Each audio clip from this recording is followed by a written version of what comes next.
Hello there, this is your professional Yapper speaking and welcome back to yet another AFK journey video. So I almost forgot about the Lorson's release together with the twins had I not revisited the banner system under the all hero recruitment or the new hero recruitment site. So why is Lorson so under discussed? Why is Lorson not seeing that much use in the different game modes? Let us discuss about his kit and then break down all the different issues with Lorson so far. So first of all, for Lorson's kit, let's break down Lorson's kit, right? This unit, it's, I'll say, the epitome of jack of all trades. Like, he does a little bit of everything: AoE damage, debuff, the ability to do even more damage with Stormbound Retribution, as well as chain the enemy, stun them once you break the chain, and then recover HP for your allies. So a little bit of heal, a little bit of damage, a little bit of debuff, as well as your support from Zephyr's Embrace, right? 50 dodge, 30 haste, as well as HP recovery, and even more unaffected or control immunity. Sounds really good on paper. So why is he not used? Like, why is he not talked about? So obviously, right now, I think the meta of the game has sort of shifted into a direction where if a unit is not performing on the damage-related contents, it is just not a good unit. And I guess Lorson is in that camp where he doesn't do very well for bossing purposes because none of his skills are actually good on the boss, maybe except for the damage skill with the haste down. But his second skill can't chain the boss because most of the boss is single target, so you're not gonna do damage to 2 units with Stormbound Retribution. So obviously you're not seeing twins in the Dream Realm side. I mean, you're not seeing Lorson in the Dream Realm side. Like, none of the bosses are running Lorson. And honestly speaking, I don't think this will change even moving forward, because looking at Lorson's kit right now, I just don't think that like Lorson is a unit that we'll see play in the Dream Realm side. So on the Dream Realm side, not being able to see use kills off half his hype. Right, so pretty unfortunate, but it is the truth. So that is one reason. No Dream Realm use, nope, bad unit. We're gonna skip it because he doesn't give us damage, he doesn't give us ranking, he doesn't give us rewards. So that is number one. Number two, right, on the AFK stage pushing side, I would have thought that, hey, maybe he's actually good with the Iron Armors combo.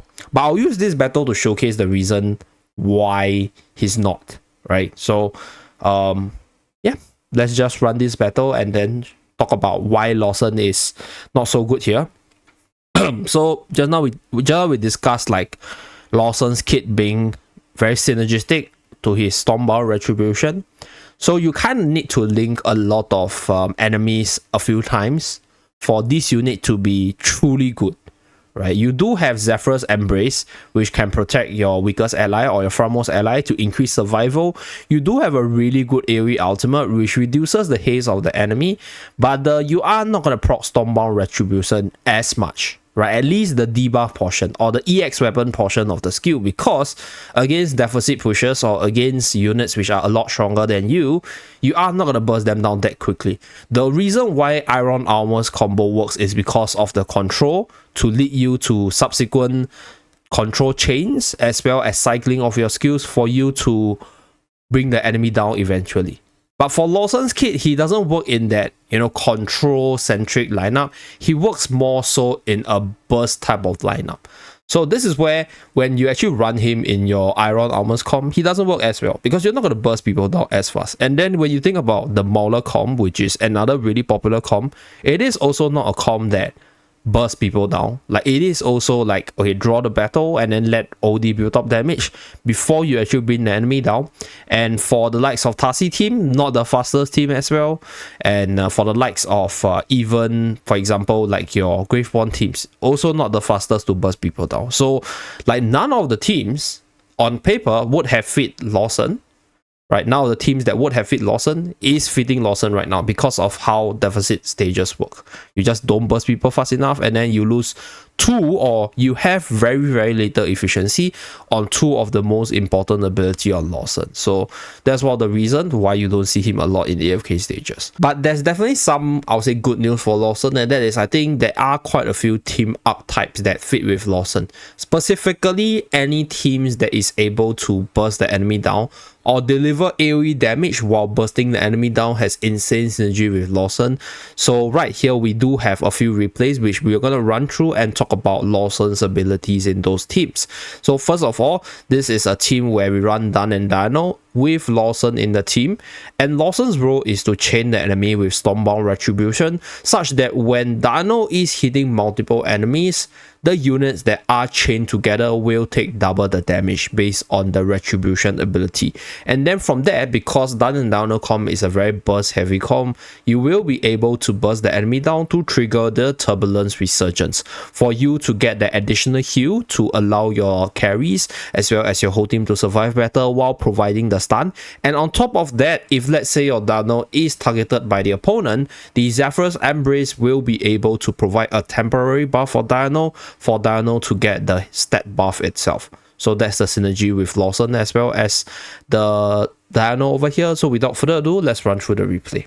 Okay, so unfortunately, because of recent Celestial Hypogean change as well as the rivalry stats change, I think there are more advantage on the higher stated teams as well as Celestial Hypogean in general.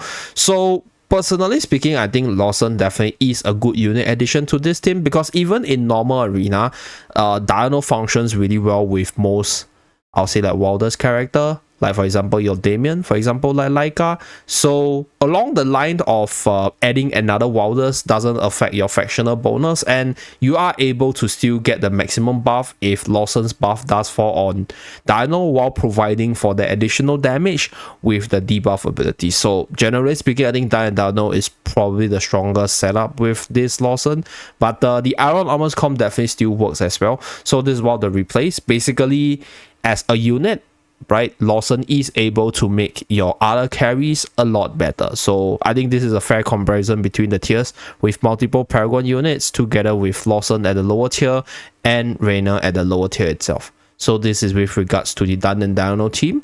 Now next, let's talk about the situation where, you know, what happens if you don't burst the enemy. So in the normal arena side, let's talk about this replay right here. So this is a replay where we are able to burst the enemy down. So that's where, when you have the link on the enemy as well as all the good buffs on Dino, you will be able to trigger Lorson's ability to generate the massive heals every single time your Dino kills someone on the enemy's end, based on what you see right here. So this will keep your team alive, and then this will continue to give even more benefit because Lorson will subsequently be able to chain even more enemies for the Stormbound Retribution after you kill off the very first pairing, and this makes your AoE team a lot better because the AoE damage is split equally amongst all the units in most cases. And then when you have 2 units linked together, if they take damage from one end, the other end also takes damage, they will be sharing the damage and effectively doubling the damage done by your team itself. So that is the use of Lorson. But at the same time, if your Lorson doesn't kill people fast enough, or if your team don't kill people fast enough, right, if the damage is not sufficient for you to proc that chain break, this is what happens here. So exact same team setup, just not enough DPS to break through the enemy, and then yeah, you just get snapped down, right? So because Lorson is a kill your enemy to proc something kind of unit, so what this means is the moment you can't kill someone or the moment you can't chain someone, he's just not as effective. Like, you did rather have units which just have more bot presence compared to Lorson. So that is on the PvP side, at least based on the initial observations right here.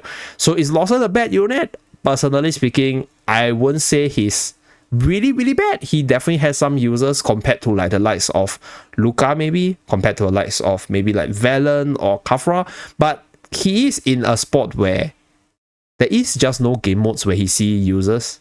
So like, you can definitely try to slot him in the PvP side. So that is probably that one game mode which I think he works right now. But I guess we will give him more time to see whether or not he will become better as time passes. Okay, so that is my first impression for Lorson Supreme Plus testing with regards to the global server update right now. And thank you very much for tuning in. Do remember to like and subscribe to see more. I'll see you guys again in my next video. Bye guys.